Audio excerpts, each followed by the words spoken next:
Assalamualaikum warahmatullahi wabarakatuh dan selamat sejahtera kami ucapkan kepada pesyarah dan rakan-rakan sekalian. Kami dari kelas Bahasa Melayu A akan membentangkan mengenai analisis kritis kami terhadap video pengajaran bertajuk Modul PDPR C4 Mudahnya Membaca Suku Kata KV-KVK. Mengapa video ini penting? Video ini penting kerana literasi bukan sekadar mengeja tetapi merupakan proses mental yang kompleks. Dalam video ini, kita melihat bagaimana transisi daripada suku kata terbuka iaitu KV kepada suku kata tertutup iaitu KVK dilakukan. Pola KV-KVK adalah batu loncatan ataupun stepping stone sebelum murid melangkah ke perkataan yang lebih mencabar seperti diftong atau digraf. Hari ini kami akan membedah 3 aspek utama iaitu yang pertama merupakan strategi pengajaran yang digunakan. Yang kedua, keberkesanan aktiviti yang dirancang dan yang terakhir ialah kualiti bahan bantu mengajar yang dipaparkan. Saya serahkan kepada Zahira untuk mengulas aspek pedagogi yang mendasari video ini. Terima kasih Hanis. Jika kita perhatikan video tersebut, pengajaran ini bukan sekadar menghafal huruf A sampai Z tetapi juga memahami bunyi. Iaitu yang pertama, pendekatan cerakinan. Guru dalam video memecahkan perkataan secara sistematik. Contohnya, perkataan gajah. Murid diajar untuk membunyikan suku kata ga terlebih dahulu, kemudian barulah suku kata jah. Proses ini sangat penting bagi murid yang mempunyai masalah ingatan jangka pendek kerana mereka hanya perlu fokus pada satu unit bunyi pada satu masa. Murid membunyikan suku kata satu persatu supaya tidak perlu mengingat keseluruhan perkataan secara serentak. Melalui cara ini, murid dapat memberi tumpuan kepada setiap bunyi dengan lebih jelas dan teratur. Selain itu, pendekatan ini sangat sesuai untuk murid yang lemah membaca atau mudah keliru kerana proses pembelajaran menjadi lebih ringkas, berperingkat dan mudah difahami. Seterusnya, yang kedua pula adalah pola suku kata tertutup. Apa yang menarik, video ini menekankan konsonan di akhir kata. Ramai murid boleh membaca perkataan gajah tetapi tersangkut pada bunyi H di hujung. Guru dalam video memberikan penekanan bunyi H yang jelas. Hal ini dapat melatih kesedaran fonologi murid. Selain itu, penekanan terhadap bunyi akhir perkataan ini dapat membantu murid menyedari bahawa setiap huruf mempunyai bunyi yang perlu dibaca termasuk huruf di bahagian hujung. Secara tidak langsung, murid dapat mengurangkan kesalahan meninggalkan bunyi akhir ketika membaca. Pendekatan ini juga dapat membantu meningkatkan ketepatan sebutan dan kefahaman murid terhadap struktur bunyi dalam sesuatu perkataan. Yang ketiga, teknik pengulangan. Dalam video tersebut, kita dapat lihat guru telah mengulang sebutan beberapa kali. Dalam teori pembelajaran tingkah laku iaitu behaviorism, pengulangan ini merupakan pengukuhan supaya ingatan murid terhadap bunyi menjadi lebih kukuh dan stabil. Contohnya, guru akan menyebut perkataan gajah terlebih dahulu dan murid akan mengikut sebutan tersebut. Kemudian, guru akan mengulang semula sebutan dan murid akan mengulang perkataan itu sekali lagi dengan bimbingan guru. Melalui pengulangan ini, murid dapat membetulkan sebutan yang salah dengan serta-merta apabila guru memberi maklum balas. Proses ini membantu murid membiasakan diri dengan bunyi huruf dan suku kata yang betul. Selain itu, latihan secara berulang juga dapat meningkatkan lagi kelancaran membaca kerana murid semakin biasa dengan corak bunyi perkataan. Teknik ini amat sesuai untuk murid yang lemah membaca atau mudah lupa kerana pengulangan dapat membantu mengukuhkan ingatan dan mengurangkan kekeliruan semasa membaca. Akhir sekali, keseimbangan literasi. Pengajaran tidak terhenti pada perkataan sahaja tetapi dibawa ke peringkat ayat. Ini membuktikan pengajaran bersifat holistik iaitu bermula daripada unit terkecil iaitu fonem sehingga kepada unit bermakna iaitu ayat. Selain itu, murid bukan sahaja belajar membunyikan perkataan tetapi turut memahami makna ayat yang dibaca. Pendekatan ini membantu meningkatkan kefahaman bacaan kerana murid dapat mengaitkan bunyi, perkataan dan maksud dalam konteks ayat. Secara tidak langsung, kemahiran membaca secara lancar dan bererti dapat dibina secara seimbang, bukan sekadar fokus kepada sebutan semata-mata. Tambahan lagi, aktiviti membaca ayat membolehkan murid mempraktikkan kemahiran yang dipelajari dalam situasi sebenar pembacaan. Murid juga akan lebih bersedia untuk membaca teks yang lebih panjang dan kompleks pada peringkat seterusnya. Terima kasih kepada Saudari Zahira di atas penerangan yang diberikannya sebentar tadi. Seterusnya, saya, Nur Aini Fungsah Dato' Muhammad Zikri akan menguraikan analisis terhadap aktiviti pengajaran yang dilaksanakan dalam video tersebut.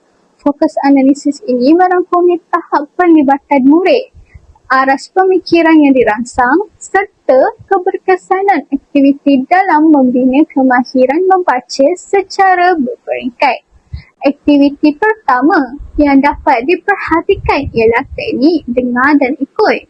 Dalam aktiviti ini, guru menyebut suku kata seperti ga dan jah, kemudian murid mengulang sebutan tersebut secara bersama-sama. Secara asasnya, pendekatan ini bertujuan membina kejelasan sebutan dan ketepatan bunyi huruf. Pada tahap literasi awal, teknik ini amat penting kerana murid masih berada dalam fasa mengenal pasti dan membezakan bunyi. Melalui pengulangan yang konsisten, murid dapat mengukuhkan ingatan terhadap pola suku kata yang dipelajari. Pengulangan ini membantu membentuk kebiasaan sebutan yang betul dan mengelakkan kesalahan bunyi di kemudian hari. Hal ini sangat penting terutamanya apabila melibatkan suku kata tertutup yang mempunyai konsonan di akhir perkataan. Walau bagaimanapun, jika dianalisis secara lebih mendalam, aktiviti dengar dan ikut masih berada pada aras pemikiran yang rendah. Murid hanya meniru dan mengulang tanpa diminta, membina atau memanipulasi suku kata secara aktif. Mereka belum diberi ruang untuk mencuba sendiri atau membetulkan kesalahan secara berdikari. Oleh itu, walaupun aktiviti ini kukuh sebagai asas, ia perlu disusuli dengan aktiviti yang lebih mencabar bagi meningkatkan tahap penguasaan murid. Aktiviti kedua yang menarik perhatian ialah penggunaan warna yang berbeza pada setiap suku kata. Contohnya, suku kata pertama dipaparkan dalam satu warna dan suku kata kedua dalam warna yang lain. Strategi ini membantu murid membezakan bahagian perkataan secara visual. Apabila murid melihat perbezaan warna, mereka secara tidak langsung memahami bahawa perkataan tersebut terdiri daripada dua unit bunyi yang berbeza.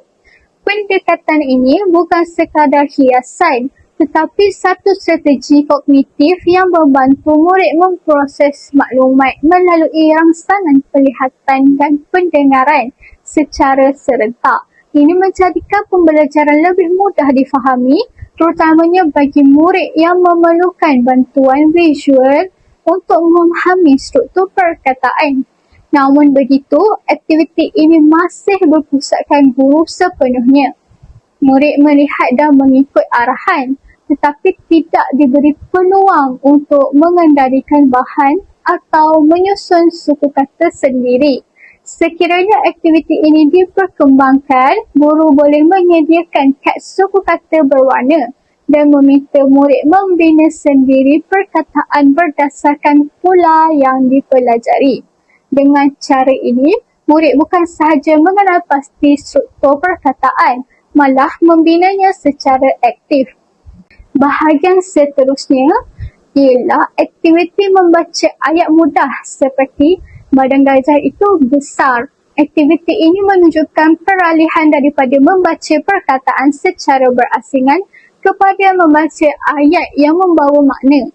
Pada tahap ini, murid tidak lagi hanya menyembunyikan suku kata, tetapi mula memahami hubungan perkataan dalam ayat.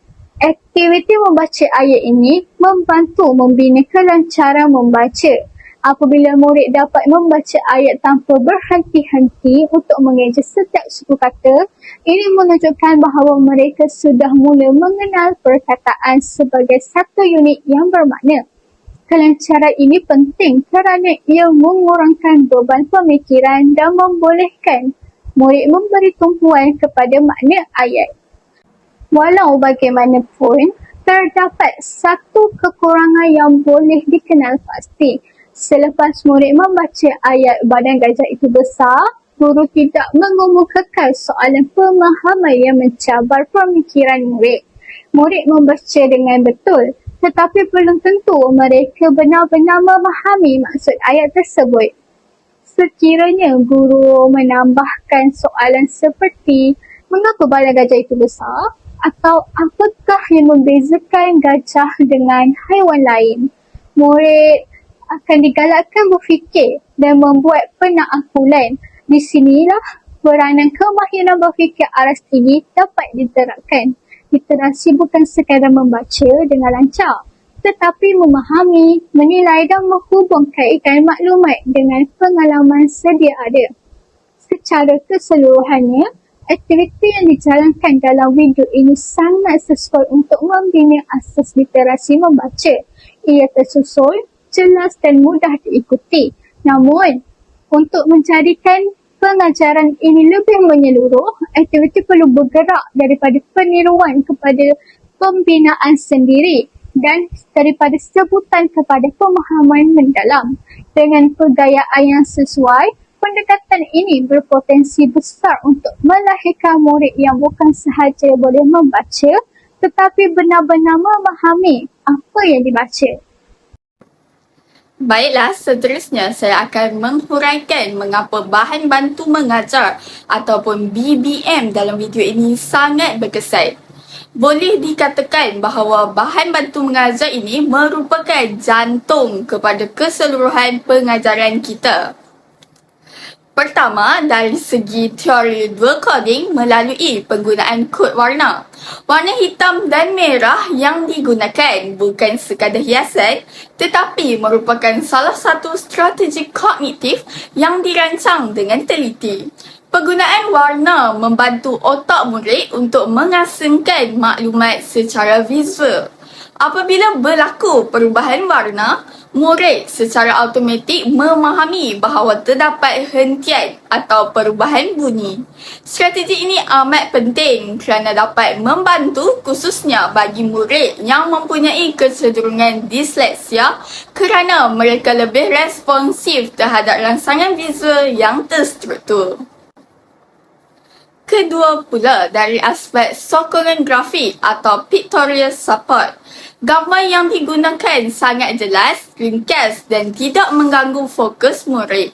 Dalam konteks kognitif, gambar ini berfungsi sebagai skema atau pengetahuan sedia ada murid. Contohnya, apabila murid melihat gambar gajah, otak mereka secara spontan mengaktifkan bunyi G. Ini bermakna gambar tersebut bertindak sebagai pemicu atau trigger kepada memori linguistik murid tersebut. Yang ketiga pula dari sudut tipografi, iaitu jenis tulisan yang digunakan ialah font sans serif yang lebih mudah dibaca oleh kanak-kanak. Saiz tulisan yang besar pula memastikan murid dapat memberi fokus sepenuhnya tanpa terganggu oleh elemen lain di skrin. Perkara ini menunjukkan bahawa aspek visual dirancang dengan mengambil kira tahap perkembangan pembaca awal. Akhir sekali, kita dapat lihat daripada aspek audio. Audio yang jelas juga merupakan sebahagian penting daripada bahan bantu mengajar. Sebutan guru yang jelas dan artikulasi yang tepat tanpa gangguan bunyi latar belakang memudahkan murid untuk meniru bunyi dengan betul. Perkara ini sangat penting dalam proses pembelajaran fonik dan penguasaan kemahiran membaca awal. Secara ringkasnya, keberkesanan BBM ini bukan berlaku secara kebetulan, tetapi merupakan hasil daripada gabungan strategi visual, kognitif dan audio yang saling melengkapi dalam menyokong pembelajaran murid. Sebagai kumpulan yang membuat analisis secara kritis, kami berpandangan bahawa model ini sudah mempunyai asas yang kukuh dari segi struktur dan kejelasan pengajaran. Namun, bagi memastikan keberkesanannya berterusan dan relevan dengan perkembangan semasa, beberapa penambahbaikan boleh dilaksanakan. Cadangan yang pertama ialah mengintegrasikan unsur permainan digital dalam latihan pengukuhan suku kata KVKVK. Murid masa kini membesar dalam persekitaran teknologi dan lebih responsif terhadap rasangan interaktif berbanding pembelajaran pasif. Oleh itu, selepas menonton video pengajaran, murid boleh diberikan pautan ke platform latihan interaktif seperti quizzes atau word wall yang dibina khusus berdasarkan pola KVKVK yang telah dipelajari. Sebagai contoh, murid boleh diminta memadangkan suku kata ga dengan ja untuk membentuk perkataan gajah atau memilih jawapan yang betul bagi melengkapkan ayat seperti badan gajah itu besar. Aktiviti sebegini bukan sekadar hiburan tetapi bertujuan mengukuhkan pengecaman pola suku kata melalui pengulangan yang bermakna. Kelebihan utama pendekatan ini ialah maklum balas serta-merta. Apabila murid melakukan kesalahan, sistem akan terus membetulkan tanpa unsur memalukan. Ini membantu membina keyakinan diri dan menggalakkan murid mencuba tanpa rasa takut. Secara tidak langsung, pembelajaran menjadi lebih selamat dari sudut emosi dan lebih menyeronokkan. Selain itu, elemen permainan boleh meningkatkan motivasi dalaman murid. Apabila wujud cabaran, markah atau tahap pencapaian, murid terdorong untuk mengulang latihan secara sukarela.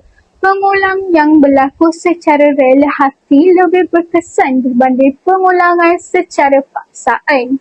Walau bagaimanapun, penggunaan unsur permainan digital ini perlu dikawal supaya tidak menggantikan peranan asas pengajaran bersemuka. Ia harusnya berfungsi sebagai pengukuhan selepas murid memahami konsep suku kata secara jelas. Teknologi ialah alat sokongan, bukan pengganti pedagogi. Secara keseluruhannya, dengan menggabungkan pendekatan sistematik yang sedia ada bersama latihan interaktif berasaskan teknologi, model ini bukan sahaja membantu murid menyembunyikan perkataan dengan tepat, tetapi juga meningkatkan motivasi, keyakinan dan kegerapan latihan. Inilah yang akan menjadikan pengajaran literasi lebih berdaya tahan dan sesuai dengan keperluan murid masa kini. Terima kasih Aini. Jika tadi Aini menekankan aspek gamifikasi, maka saya pula ingin mengulas modul ini daripada sudut stimulasi visual dan estetika digital. Walaupun modul dalam video tersebut sudah menggunakan grafik yang kemas dan jelas, kami mendapati masih terdapat ruang penambahbaikan yang besar, khususnya melalui penggunaan tipografi bergerak. Dalam video asal, paparan suku kata hanya muncul secara statik di skrin. Oleh itu, kami mencadangkan supaya teks tersebut dianimasikan agar lebih menarik dan bermakna. Contohnya, apabila guru membunyikan suku kata ga, huruf G dan A boleh muncul dengan pergerakan perlahan dari sisi skrin. Kemudian, apabila digabungkan dengan suku kata jah, kedua-dua suku kata tersebut boleh dianimasikan seolah-olah bertemu dan bercantum untuk membentuk satu perkataan yang lengkap. Pendekatan ini dapat membantu murid melihat dengan lebih jelas proses penggabungan bunyi menjadi perkataan. Elemen pergerakan ini sangat penting dalam literasi kerana yang pertama, ia berfungsi untuk menarik perhatian murid. Murid tahap 1 atau prasekolah mempunyai tempoh tumpuan yang sangat singkat. Pergerakan tulisan yang dinamik akan merangsang deria penglihatan mereka untuk terus fokus pada skrin. Dalam teori psikologi visual, pergerakan membantu otak menentukan kepentingan sesuatu maklumat. Yang kedua pula, ia dapat membantu dalam proses pengesanan visual.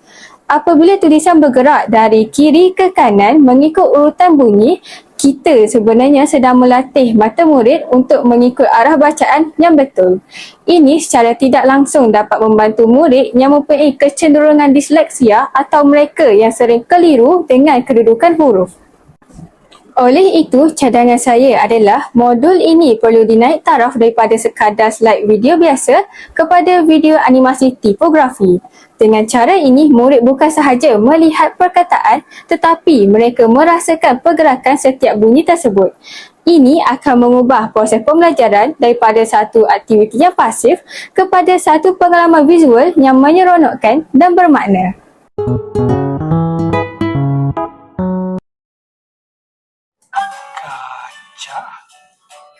Gajah.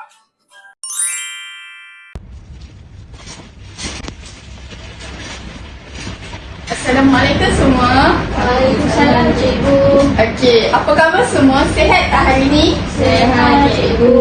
Okey, hari ni semua dah semangat ke atau belum semangat lagi nak belajar bersama cikgu? Semangat. Sekali lagi cikgu tak dengar lah. Semangat. Okey, hari ni kita akan belajar mengenai bunyi huruf. Okey, siapa boleh beritahu kat cikgu agak-agak bunyi huruf apa yang kita nak belajar hari ni? Betul kot, betul ke cikgu? Betul Zahira, tepat sekali. Okey, sebelum kita mulakan kelas kita, ada yang tahu ke huruf vokal ada berapa? Saya rasa ada 5 kot. Pandai Aini, betul tu, huruf vokal ada 5. Okey, seterusnya cikgu akan tunjukkan kepada kamu huruf-huruf vokal tu. Okey, yang pertama ialah huruf apa? Siapa boleh beritahu cikgu ini huruf apa? Huruf A. Ya, betul Zahira. Okey, seterusnya Saya Ya. Betul. Dan seterusnya I. okey, betul semua. Okey, yang selanjutnya cikgu yang akan beritahu kamu semua huruf apa. Ini ialah huruf O. Okey, sebut dengan cikgu huruf apa? O. Okey, dan akhir sekali ialah huruf U. Huruf apa? U. Okey, pandai semua murid kita cikgu. Seterusnya, kita akan belajar bunyi dahulu. Lepas ni ada aktiviti menarik tahu? Nak tahu tak? Nak. Okey, lepas ni kita akan menyanyi huruf ni. Seronok ke tak seronok? Seronok. Siapa suka menyanyi? Angkat Saya. tangan. Wah, semangat kan murid cikgu. Okey. Mula-mula kita akan tengok dulu huruf A. Huruf apa? A. Okey. Cikgu akan beritahu bunyinya dan seterusnya kamu semua kena ikut cikgu. Apa yang cikgu beritahu? Okey? Okay. A bunyinya ialah A. Bunyi apa? A. Okey. Seterusnya huruf I. Huruf I ni ada 2 bunyi. Kena ingat tau, ada 2 bunyi. Ada berapa? 2. Ya, betul. Bunyi yang pertama ialah E. Sebut? E. Ya. Bunyi yang kedua ialah E. E. Okey, betul tu. Selanjutnya ialah huruf I. Okey, I ni bunyinya ialah I. Bunyi apa? I. Ya. Dan O pula bunyinya sama je macam perkataan dia iaitu O. Bunyi apa? O. Ya. Akhir sekali ialah huruf U. U bunyinya U. Bunyi apa? U. Ya, betul semua. Mesti dah tak sabar kan nak menyanyi dengan cikgu kan? Ya. Agak-agak ingat tak ni apa yang cikgu bunyikan tadi? Ingat. Okey, bagus. Kalau macam tu berdiri semua. Kita nyanyi sama-sama. 1, 2, 3. Huruf vokal ada 5. Huruf vokal ada 5. Yang pertama ialah A. A bunyinya A. okey, seterusnya I. I bunyinya E. I satu lagi bunyinya E. I bunyinya I. O bunyinya O. dan U bunyinya U. Okey, huruf vokal ada 5. A, E, I, O, U. A bunyinya A. I bunyinya E. I bunyinya E. I bunyinya I. O bunyinya O. dan U bunyinya U. Okey, pandai semua. Okey, tepuk tangan untuk isi. Okey, duduk. Okey, untuk kali terakhir, cikgu akan tanya soalan sekali lagi untuk memastikan kamu semua betul-betul faham apa yang cikgu ajar nanti. Cikgu akan panggil nama antara kamu berdua dan jawab soalan cikgu. Untuk soalan yang pertama, cikgu nak tanya Aini. Okey, kalau Aini, cuba sebutkan kat cikgu huruf I bunyinya apa? U. Betul Aini. Yang kedua, cikgu nak tanya Zahira pula. Kalau huruf ni, bunyinya apa? Okey, betul Zahira. Nampaknya cikgu rasa kamu semua dah faham kan apa yang kita belajar hari ni? Faham, cikgu. Kamu mesti ingat huruf vokal ada 5 tau. Iaitu A, E, I, O, U. Okey, itu sahaja daripada cikgu. Sekian, terima kasih. Terima kasih semua. Bye-bye. Cikgu. Bye. Hai, Assalamualaikum semua. Cikgu. Semua sihat. Sihat, cikgu. Okey, Alhamdulillah. Okey, hari ini cikgu ingin mengajar tentang suku kata. Siapa tahu suku kata tu apa? Tak tahu, cikgu. Okey, tak tahu. Jadi suku kata ni ialah huruf vokal, dia bergabung dengan huruf konsonan. Siapa tahu huruf konsonan tu apa? Saya, cikgu. Okey. K ke? Betul. Zairah, nak cuba? C. Okey, betul. Jadi huruf konsonan ni dia selain daripada huruf vokal, iaitu selain daripada A, E, I, O, U. Jadi tu semua huruf konsonan. Okey, jadi daripada kamu tengok semua carta ni, kita akan baca dan eja sama-sama, boleh? Boleh, cikgu. Okey, kita mula huruf B. B, B. A, A. ba. Ba. C, C. A, A. ca. Ca. D, D. A, A. da. Da. Okey, tu untuk huruf A. Okey, Hanis nak cuba huruf lain. Saya nak cuba huruf O, cikgu. Okey, cuba. B. O. Bo. Okey, betul. Okey, Zairah. C. E. C. Salah lah, cikgu. Bukan C. E bunyi C ke? Betul lah. Salah lah. Okey, sabar semua. Zairah boleh duduk dulu? Okey. Kamu semua tak ingat ke yang cikgu Hanis ajar? Tak ingat, cikgu. Okey.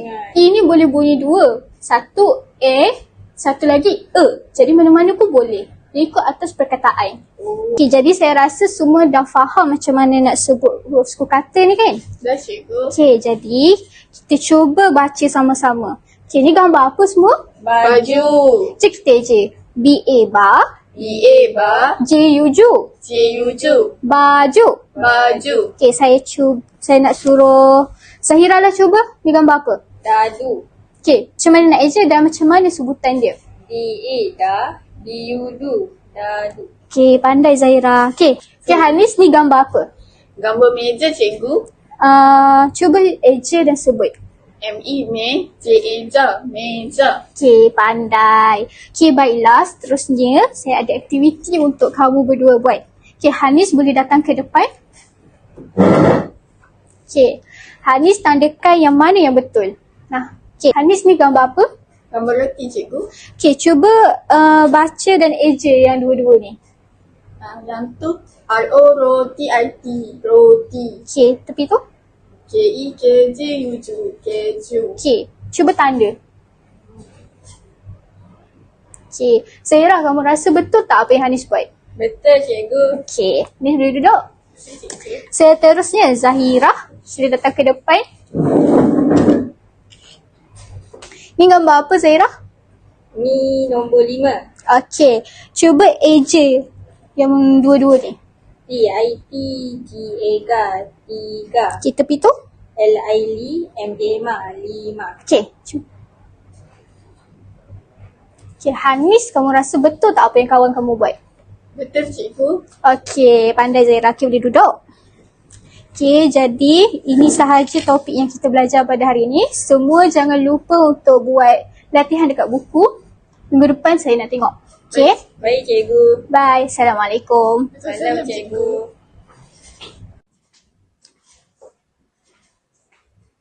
Assalamualaikum murid-murid. Waalaikumsalam, cikgu. Kamu semua sihat ke? Sihat, cikgu. Dah sarapan? Dah, cikgu. Okey, baiklah kalau kamu semua dah sarapan, maksudnya kamu mesti bersemangat kan nak belajar hari ni? Semangat, cikgu. Okey, cuba teka cikgu nak ajar apa? Tak tahu. Saya rasa cikgu nak ajar ayat ke? Betul tu Hanis. Cakap minggu lepas kamu semua dah belajar kan dengan cikgu Aini dengan cikgu Hanis tentang cara sebutan dan suku kata kan? Okey, maknanya kamu semua mesti dah boleh baca ayat kan? Boleh, cikgu. Baiklah, cikgu akan bagi ayat kemudian kamu kena ikut tau. Ini ayat pertama. Ni apa? Cacing. Cacing lah. Ulat lah. Okay, sabar. Ini ulat Aini. Oh. Okay. Ikut cikgu tahu. Ini ulat. Ini ulat. Ulat ada tepi roti. Ulat ada tepi roti. Nini alih ulat guna sudu. Mimi alih ulat guna sudu. Okay, bagus. Then, ini apa? Ada atas meja kamu semua. Buku, cikgu. Okay. Buku. Buku. Ini buku saya. Ini buku saya. Ini buku cerita saya. Ini buku cerita saya. Okay, bagus. Okay, ni lagi. Ni haiwan apa? Itik. Okay. Ini itik. Ini itik. Itik ada ekor. Itik ada ekor. Ekor itik kena duri. Ekor itik kena duri. Okay, baiklah. Cikgu ada satu aktiviti. Cikgu akan bagi satu gambar dan cikgu nak kamu berdua bina 3 ayat ringkas je. Baik, cikgu. Okey. Yang pertama, cikgu akan panggil Aini. Datang ke depan. Okey, ini haiwan apa? Kucing. Okey, buat 3 ayat ringkas. Ini kucing. Kucing saya comel. Kucing comel saya nama Mimi. Okey, bagus Aini. Betul tak Hanis apa yang Aini buat? Betul, cikgu. Okey, boleh duduk. Seterusnya Hanis pula. Ni haiwan apa Hanis? Ayam, cikgu. Betul. Buat 3 ayat ringkas. Ini ayam. Ayam ada 2 ekor. Saya suka makan ayam. Betul tak Aini? Betul. Okey, boleh duduk. Okey, beri tumpukan untuk kamu semua. Okey, cikgu rasa itu sahaja untuk pembelajaran pada hari ini. Nanti kita akan belajar lagi mendalam tentang ayat ini untuk masa yang akan datang lah. Okey, itu sahaja. Sekian, terima kasih. Terima kasih, cikgu. Sama-sama murid-murid. Secara keseluruhannya, video ini merupakan contoh terbaik bagaimana literasi peringkat awal harus disampaikan, iaitu secara berstruktur dan sistematik. Kami percaya bahawa gabungan modul digital dan aktiviti fizikal seperti ini, kadar literasi murid kita akan meningkat dengan lebih cepat. Setakat ini sahaja pembentangan daripada kami pada hari ini. Sekian, terima kasih.